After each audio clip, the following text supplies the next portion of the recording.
여러분들 그 냉장고 집에 다 있죠? 냉장고의 용도가 뭐죠? 냉장고의 용도가 무엇일까요? 음식물을 오래 보관하기 위한 거잖아요. 그래서 냉장고의 몇 가지 기능을 누가 말하는데요. 냉장고는 식량을 비축하기 위한 굉장히 중요한 도구다. 이렇게 얘기합니다. 또 냉장고는 화학 반응을 유도하는 좋은 장소다. 야채를 넣으면 야채가 막 화학 반응을 서로 일으켜요. 그래서 분명히 들어갈 때는 상추였는데 나올 때는 물이 돼가지고 나오는 이런 기적이 생깁니다. 그리고 새 창조가 일어나는 장소다. 뭐가 들었는지 몰라요. 분명히 감자를 넣은 것 같은데 감자에서 싹이 나가지고 여러분들은 그 냉장고가 가득 차면은 어떻습니까? 냉장고 문을 딱 열었어. 오늘도 열고 오셨죠? 다 냉장고 문을 딱 열었는데 냉장고에 반찬이 가득하고 먹을 게 가득하고 그러면은 기분이 어때요? 뿌듯하고 좋죠. 그런데 저는 그 냉장고 문을 딱 열면 안에 가득 차 있으면 왠지 마음이 불편해요. 왠지 마음이 좀 꺼리낌이 있고 막 불편합니다. 왜 그럴까요? 저희 어머니 얘기를 안 할 수가 없는데요. 저희 어머니가 긴 가출을 할 때가 있었어요. 긴 가출을 할 때가 있었는데 그럴 때면은 항상 그 냉장고에 반찬을 가득 만들어 놓고 그렇게 긴 가출을 하셨어요. 그래서 저는 어렸을 때부터 냉장고를 딱 열었는데 만일에 거기에 반찬이 가득가득 차 있고 그러면은 어떤 것이 생각나느냐. 우리 엄마가 긴 가출을 하게 되겠구나. 그게 마음속에 요즘 말하면 이제 트라우마로 자리 잡은 거죠. 남들은 냉장고가 가득 차 있으면 기분 좋고 풍성한 마음이 들지만 저는 반대로 냉장고가 차 있으면 그 마음속에 불안함이 자극이 되는 거예요. 사람도 참 다르죠. 똑같은 물건을 가지고 어떤 사람은 이렇게 생각하지만 어떤 사람은 정반대의 생각을 하게 되는 것. 우리 삶에도 참 그런 것 같습니다. 같은 사건도 바라보는 시각에 따라서 완전히 다른 180도 다른 그런 일들이 참 비일비재하게 일어나죠. 성경도 그렇습니다. 성경에서도 많은 사건들이 등장하고 그 사건 속에 특별한 몇 가지 이야기들이 우리가 바라보는 것과는 전혀 다른 반대의 시각일 수도 있습니다. 또 성경의 인물이 그 사건을 대하는 태도가 그냥 남들은 그냥 그런 보통 일인데 그 사건을 특별하게 대하는 경우가 있죠. 오늘 함께 읽은 이 말씀, 야곱이 바로 그러한 사람이고 또 그런 상황이었다는 거예요.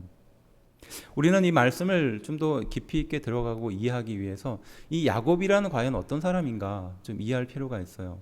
우리가 야곱의 캐릭터를 좀 이해하면서 성경을 읽으면 훨씬 더 성경이 생동감 있게 다가올 수 있어요. 야곱이 어떤 사람이었느냐?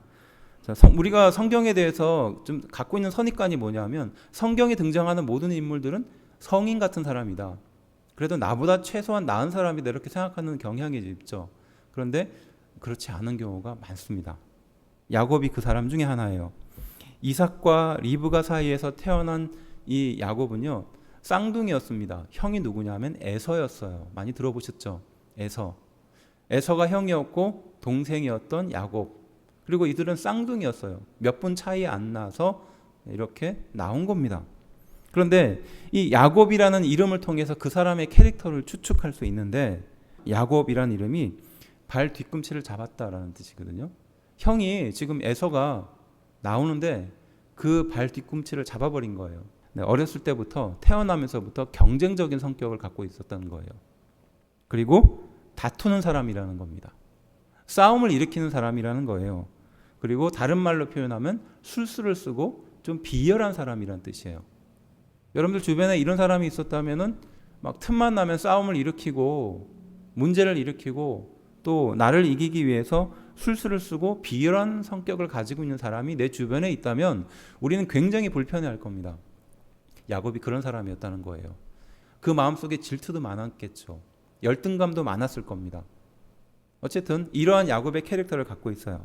그렇다면 이 야곱의 캐릭터를 알 수 있는 몇 가지 사건들이 있는데 그 대표적인 게 뭐냐? 우리가 잘 알고 있는 것처럼 에서가 형인데 형에게 장자권, 그래서 그 집안의 모든 것들을 물려받을 수 있는 장자로서의 권리를 야곱이 빼앗아 버립니다. 어떻게 뺐느냐? 허겁지겁 배가 고파서 사냥을 마치고 돌아온 그 에서에게 너 배고프지? 내가 팥죽 쏘아놨으니까 이 팥죽 줄게. 대신 팥죽하고 장자권하고 바꾸자. 뭐 이런 겁니다. 뭐 물론 에서의 잘못도 있었어요. 하지만 좀 근본적으로 보면 이 야곱이 팥죽으로 장자권을 사려고 했던 그 비열한 그 기준을 가지고 있었던 거예요. 그리고 또 어떤 일이 있느냐 하면요. 어머니 리브가가 솔직히 이 모든 상황들을 만들었습니다. 그러면 이제 야곱의 입장에서는 자기가 불의한 일로 잘못된 일로 형의 장자권을 빼앗아 와야 되니까 이게 가족의 분란이 되고 형이 나를 죽일 수도 있는 그런 상황에 놓여질 수 있잖아요. 그러니까 야곱이 두려워합니다. 그러니까 리브가가 그 이야기를 엄마가였던 리브가가 그 이야기를 듣고 27장 12절에 나오는데요. 네가 만일에 그것으로 인하여 저주를 받게 되면 그 저주를 나한테 돌려라. 이렇게 얘기합니다. 엄마가요. 리브가가. 그러면 우리 같으면 어떻게 했을까요? 내가 이 비열을 쓰면 잘못될 수도 있고 나한테 저주가 임할 수도 있어요. 그러면 이걸로 두려워하고 있는데 어머니가 와서 만일에 네 저주가 너한테 온다면 그거 나한테 돌려라 이렇게 얘기한다면 우리는 어떻게 할까요? 마음속에 어떻게 엄마가 그렇게 할 수 있어요? 이렇게 한번 좀 거절을 해야 되잖아요. 근데 야곱은 그것을 냅다 받아들입니다. 리브가가 그 이야기를 하자마자 그 저주를 어머니에게 가도록 그냥 놔두는 거예요. 이것만 봐도 지금 이 야곱이 어떤 성격을 갖고 있는지 알 수 있는 거예요. 그리고 결국 이 일로 인해서 야곱은 가족을 떠나게 되는 상황이 처해지게 되는 겁니다. 에서가 자신을 죽이려고 쫓아오게 되니까요. 결국 이 내용들을 좀 살펴보면 야곱이 가지고 있는 캐릭터를 금방 알 수 있어요. 우리 주변에 이런 사람이 있다면 별로 그렇게 달가운 사람이 아니었다는 걸 우리는 알 수 있죠. 오늘 어쨌든 이 야곱을 통해서 그리고 또 베델이라는 이 장소를 통해서 이번 주와 다음 주 2주에 걸쳐서 함께 하나님의 은혜를 찾아보려고 합니다. 본문의 28장에 등장하는 야곱은 어떤 상황이었느냐가 바로 그 형을 속이고 아버지를 속이고 장자권을 쟁취한 그 직후의 상황입니다. 에서가 바로 자신의 동생이었던 야곱을 죽이겠다라고 결심을 하고 달려오는 그 시각이었어요. 가족을 떠날 수밖에 없는 상황이었어요. 어머니였던 리브가가 집을 떠나라라고 말합니다. 야곱은 죽을 수도 있으니까 그 어머니의 말대로 떠나게 되죠.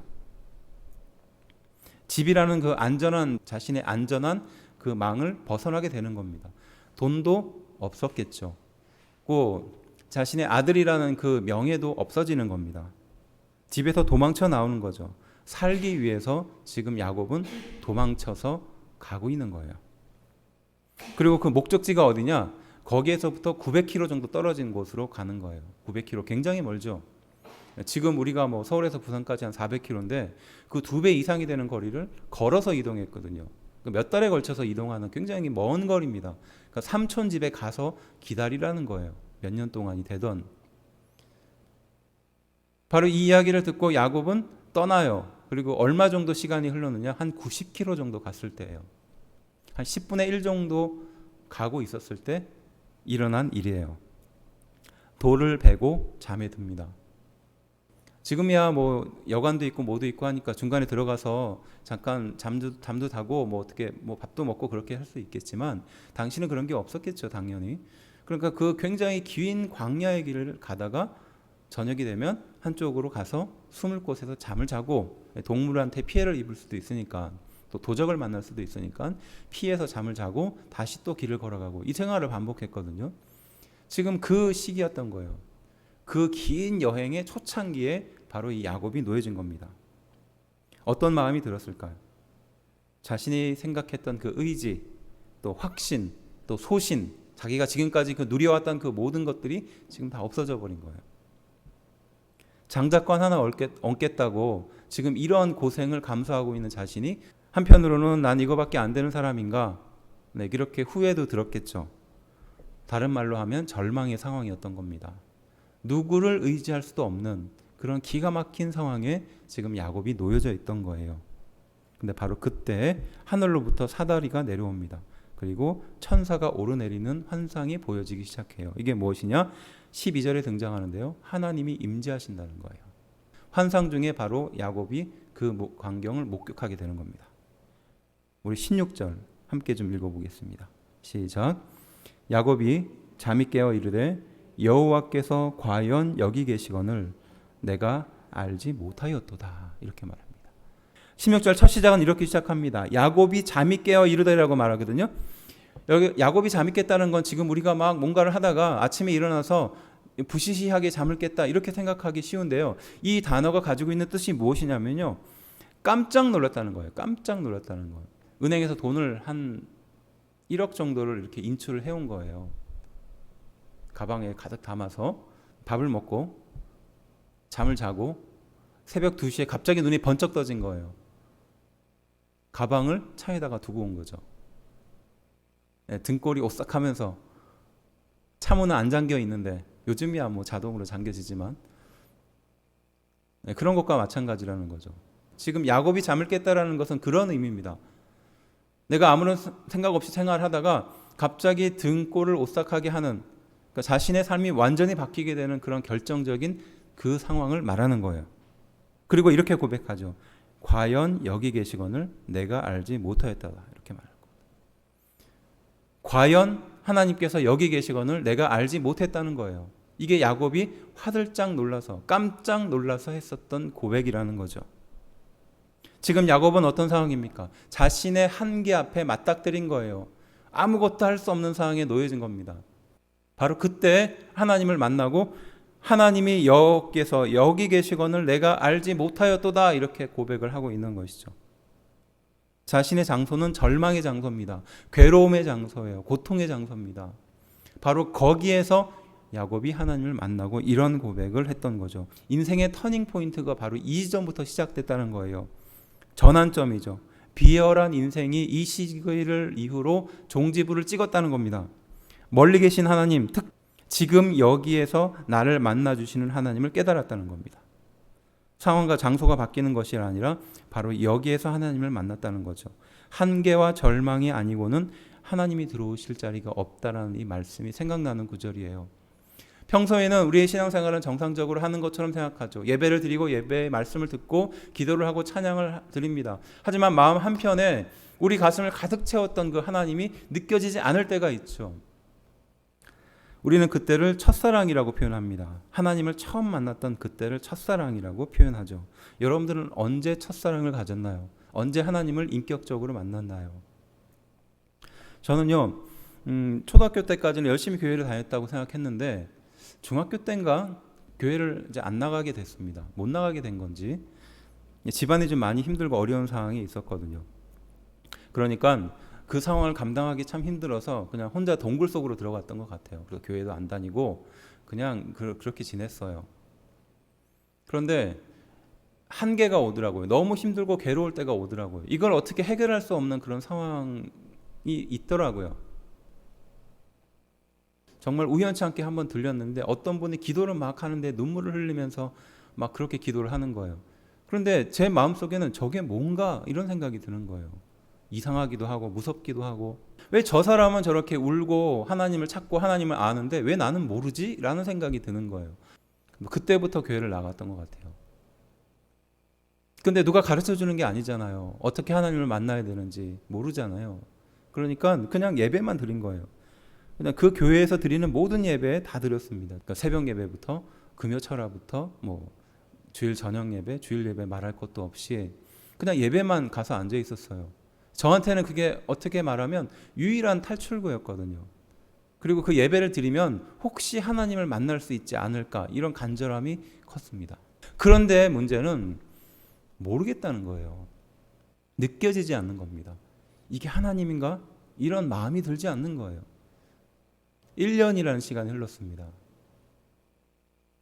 너무너무 힘들고 괴로운 상황은 변하지 않는데 내 마음속에 하나님이 나를 만져주시고 나를 만났다는 그 마음에 그 확신도 안 드는 거예요.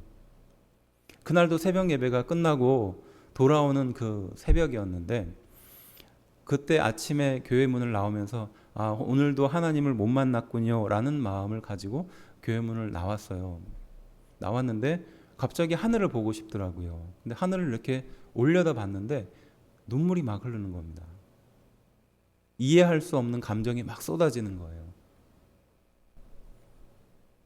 그때 하나님이 저에게 주시는 마음이 뭐냐면 하늘이 네 머리 위에 항상 있었던 것처럼 내가 너하고 늘 함께 했다는 거죠. 늘 나와 함께 하셨던 그 하나님이 나와 함께 하시고 나와 함께 계셨다는 것을 나만 인정하지 못했던 겁니다. 지금 야곱처럼 절망 가운데 하나님을 만나게 된 것처럼 내가 내 자신을 무너뜨리지 않고는, 내가 내 선입관을 버리지 않고는, 내가 과거에 가지고 있었던 그것을 내려놓지 않고는 도무지 하나님을 못 만났던 거죠. 야곱 또한 같은 상황이었습니다. 그렇게 집에서 쫓겨나고 정말 아무것도 없는 비참한 상황에 처해지고 길 한가운데 노숙하면서 죽을 수도 있는 그런 기가 막힌 상황에서 자신의 인생을 돌아보며 난 이게 뭘까라고 생각하는 그때 바로 하나님이 야곱을 찾아가 주셨던 거죠.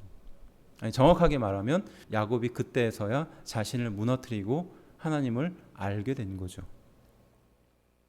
내 한계에서 내가 도저히 안 되고 포기할 때 그때 하나님을 만난 것입니다. 내 신앙생활이 본격적으로 시작된 바로 그 지점, 고향, 첫사랑의 장소, 다른 말로 말하면 내 신앙생활의 초심이죠. 그래서 17절에 이렇게 고백합니다. 이에 두려워하여 이르되 두렵도다. 이곳이여 이곳은 다름 아닌 하나님의 집이요 이는 하늘의 문이로다 하고 이렇게 고백하는 거죠. 두려운 거죠. 하나님을 만나고 깊은 두려움에 휩싸이는 겁니다. 그리고 이곳이 하나님의 집이고 하늘의 문이다라고 바로 고백하는 겁니다. 내가 살아가는 현장에서 야곱처럼 하나님을 만나고 또 하나님을 고백하는 우리가 되기를 주의 이름으로 축원합니다. 내 인생의 한계 바로 그곳에서 내 인생이 안 되는 곳, 내 인생이 도저히 불가능하다고 말하는 그 지점에서 하나님을 만나는 우리가 되기를 주의 이름으로 축원합니다. 가정에서, 직장에서, 학교에서, 내가 있는 그곳에서 하나님을 만나야 하는 것이죠. 바로 하나님을 만나고 나서 야곱은 의미 있는 행동 두 가지를 합니다. 그리고 이것은 굉장히 우리 신앙생활에 있어서 중요한 포인트예요. 그 첫 번째가 무엇이냐? 제단을 쌓습니다. 첫 번째, 제단을 쌓는다는 것이에요. 18절부터 19절인데요. 우리 한 목소리로 좀 읽어봅시다. 시작. 야곱이 아침에 일찍이 일어나 베개로 삼았던 돌을 가져다가 기둥으로 세우고 그 위에 기름을 붓고 그곳 이름을 베델이라 하였더라. 이 성의 옛 이름은 루스더라. 베개로 삼았던 돌을 가지고 와 기둥을 세우고 거기에 기름을 붓는 거죠. 이것이 야곱이 하나님을 만나고 첫 번째 했던 행동이에요. 기둥을 세우고 기름을 붓고 했다는 이 행동은 어떤 의미를 가지고 있느냐? 제사라는 의미거든요. 제사의 제물을 드리기 위해서 제단을 만들고 그것을 대신해서 돌로 기둥을 세웠다는 겁니다. 기름을 부었다는 것도 마찬가지죠. 그것을 거룩하게 만들었다는 것이에요. 다른 말로 하면 이 제사라는 의미는 죽음을 전제하는 것이죠. 우리가 지금 이렇게 예배를 드리는 것도 제사거든요. 이 예배가 바로 죽음을 전제하는 것입니다. 지난 한 주간의 우리의 모든 삶을 주님 앞에 엎드리고 죽음을 전제하지 않고는 이 예배를 드릴 수 없다는 것이거든요. 야곱이 그랬던 겁니다. 자신의 과거에 비열했던 삶, 잘못된 삶, 하나님을 믿고도 믿지 않았던 그 삶, 제대로 된 삶을 살지 못했던 이 야곱이 이 이후에 하나님을 만나고 그 삶을 청산하는 것이죠. 그건 다른 말로 표현하면 내가 죽었다는 거예요. 죽음의 제사를 드렸다는 것이죠. 그리고 그를 통해서 내가 깨끗하게 되었다라는 것을 말하는 것입니다.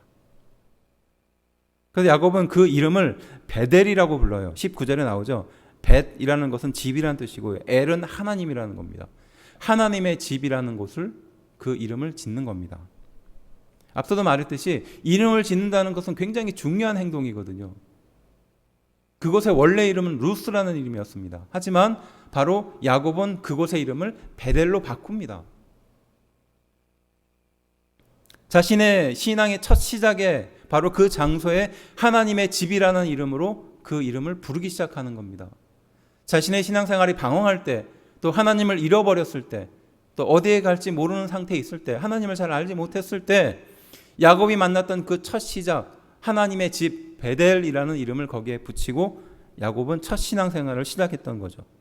그 신앙생활은 죽음과 피 흘림과 내가 죽어야 되는 장소라는 겁니다. 하지만 그 장소를 통해서 내가 다시 일어나고 살아난다는 것이죠.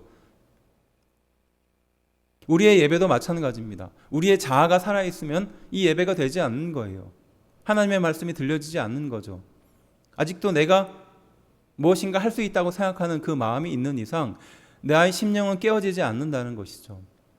야곱이 그 돌을 가지고 하다 기둥을 삼고 그 기둥에다가 기름을 부으면서 어떤 생각을 했을까요?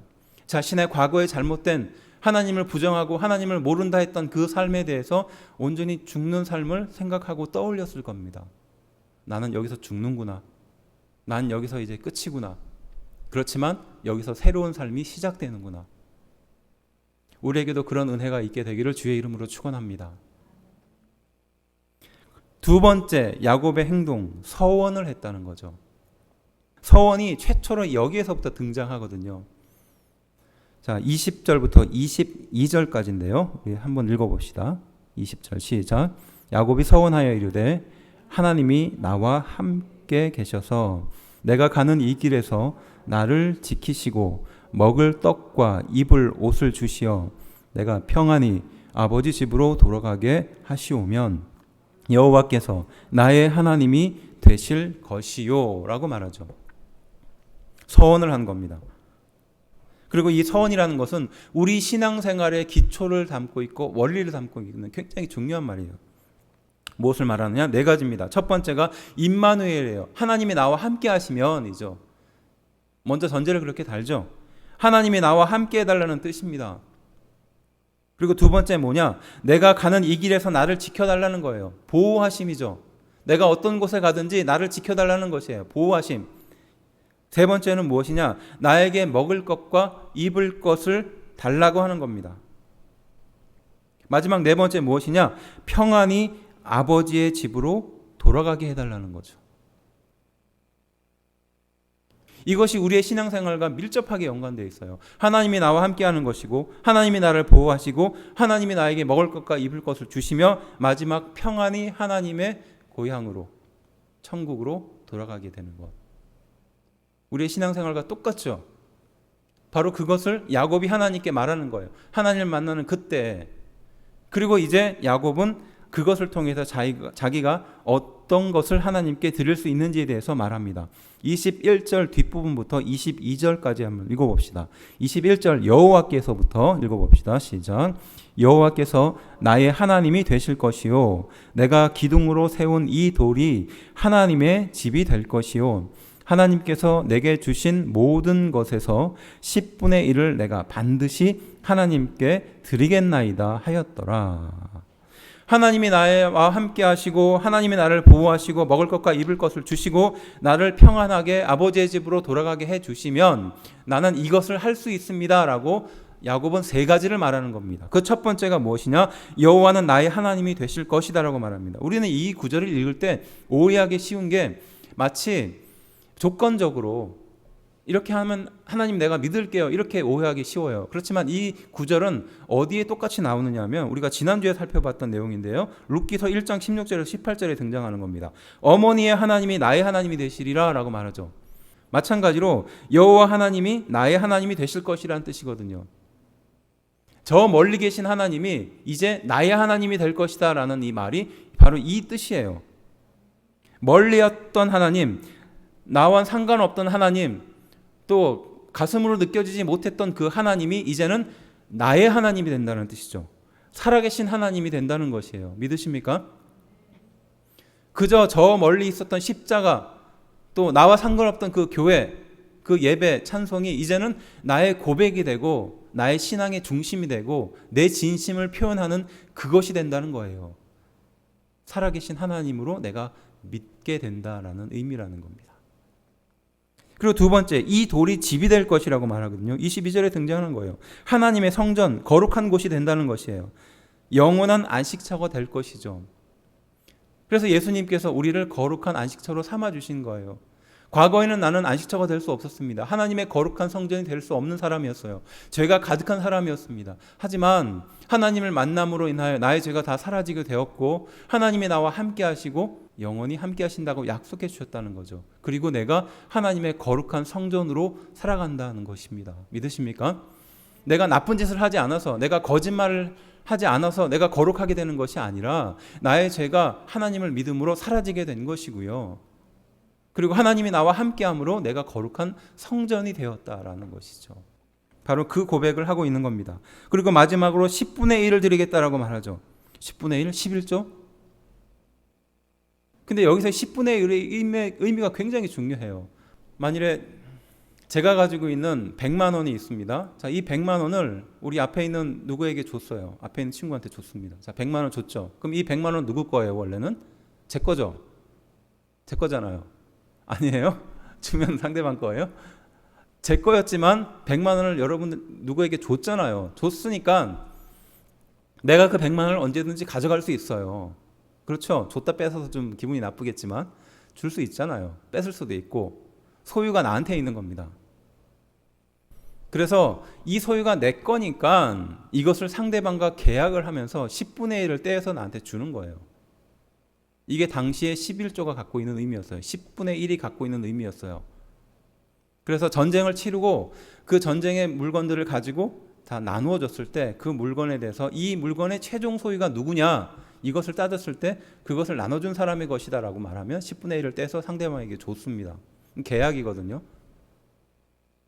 10분의 1이 갖고 있는 의미는 그거예요. 내가 가지고 있는 모든 것에 대한 실제적인 주인은 누구의 것입니다를 계약으로 보여주기 위해서 10분의 1을 떼서 상대방에게 줬거든요. 계약 당사자에게. 이것이 우리의 신앙생활에 담겨 있다는 뜻이에요. 바로 야곱이 그 고백을 하는 거예요.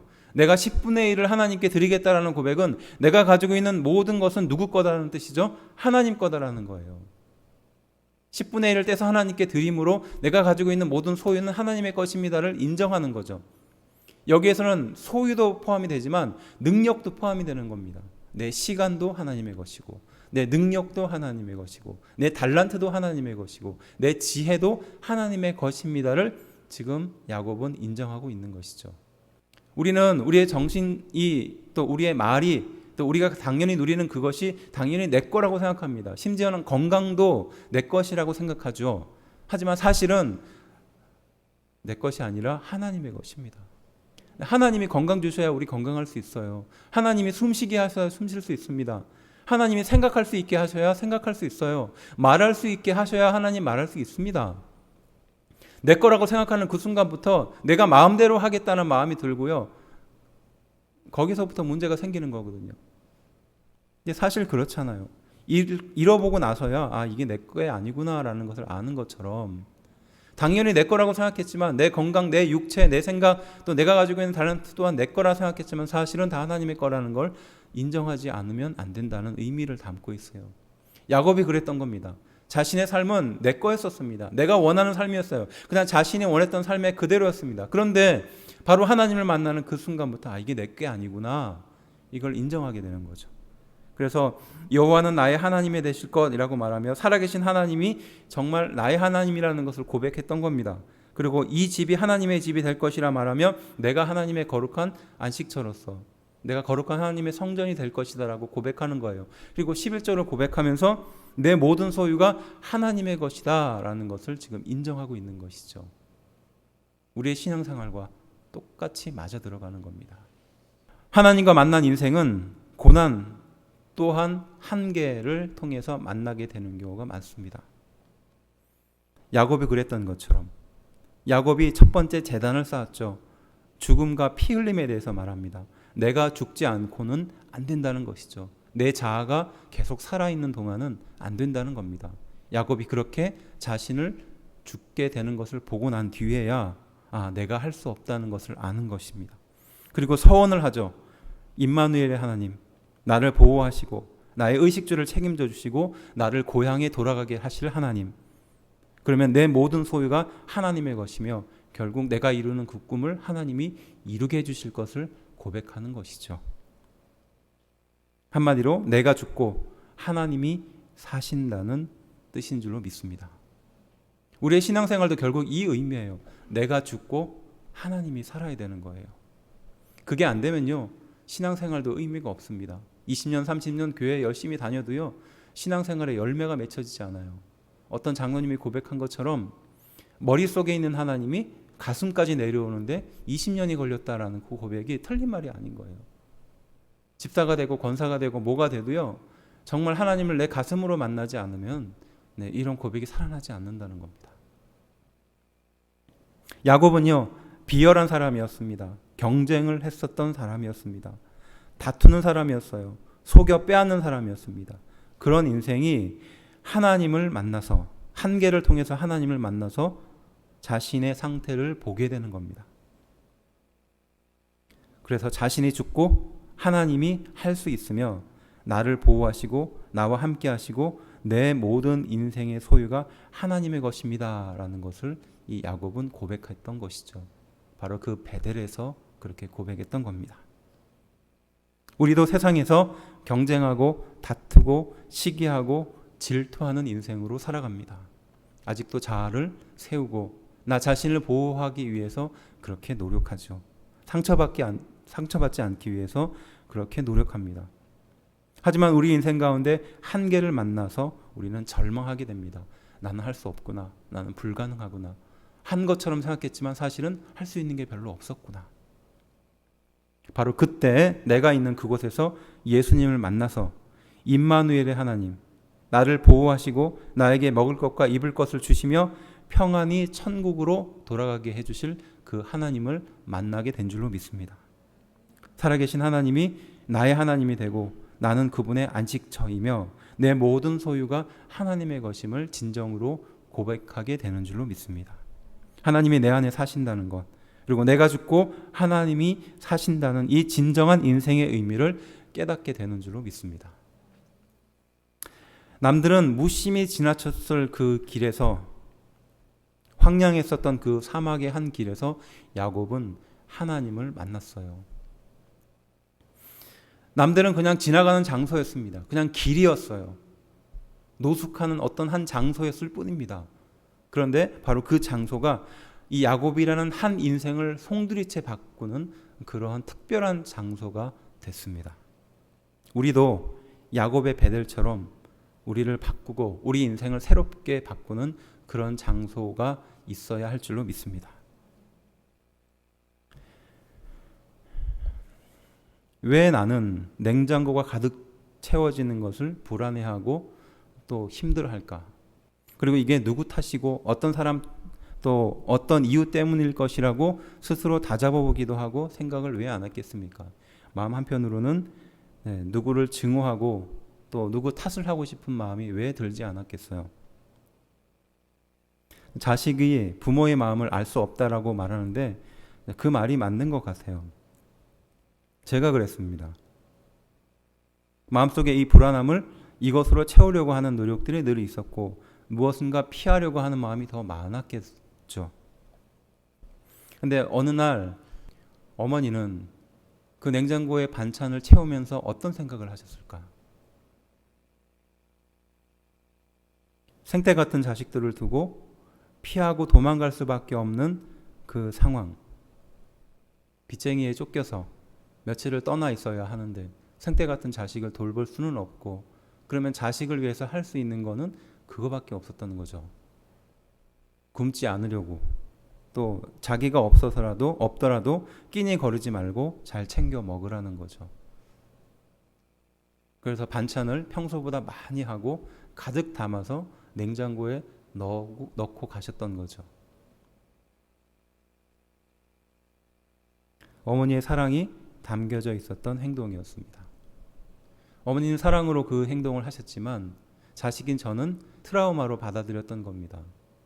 똑같은 상황에서도 정반대의 결과가 일어나는 것처럼 하나님은 우리 인생을 향하여 끊임없이 사랑을 베풀어 주시고 우리 인생을 이끌어 가시고 지금도 나에게 말씀하고 계심에도 불구하고 우리는 그것을 듣지 못하고 받아들이지 못하는 인생을 살아가고 있는 우리 인생의 한 단면을 보게 되는 겁니다. 우리가 죄에 허덕이고 또 절망에 몸부림치고 마음대로 되지 않는 세상에서 괴로움에 빠질 때 또 하나님은 살아계신 것 같지 않다고 말하고 왜 내가 힘들 때 나를 도와주지 않는다고 하나님을 원망하고 있을 때 바로 그때 하나님은 나와 함께 계셨습니다.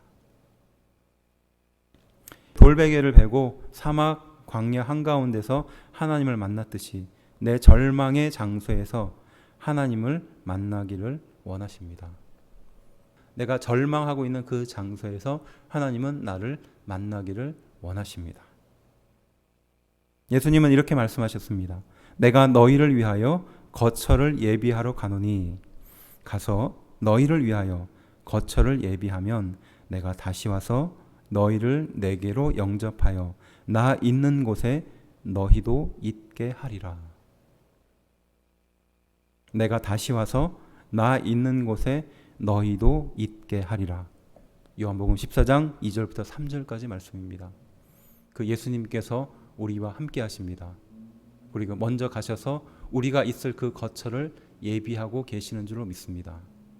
천국에 이를 그때까지 예수님의 나의 손을 붙잡고 지금도 함께하고 계시는 줄로 믿습니다. 야곱이 베델을 통해서 하나님을 만났던 것처럼 우리가 살고 있는 그 장소가 베델이 되어야 될 줄로 믿습니다. 베델에서 하나님을 만난 야곱처럼 우리도 우리의 삶의 현장에서, 그 치열한 삶의 현장에서 하나님을 만나 새로운 인생으로 거듭나는 우리가 되기를 주의 이름으로 축원합니다. 기도합시다.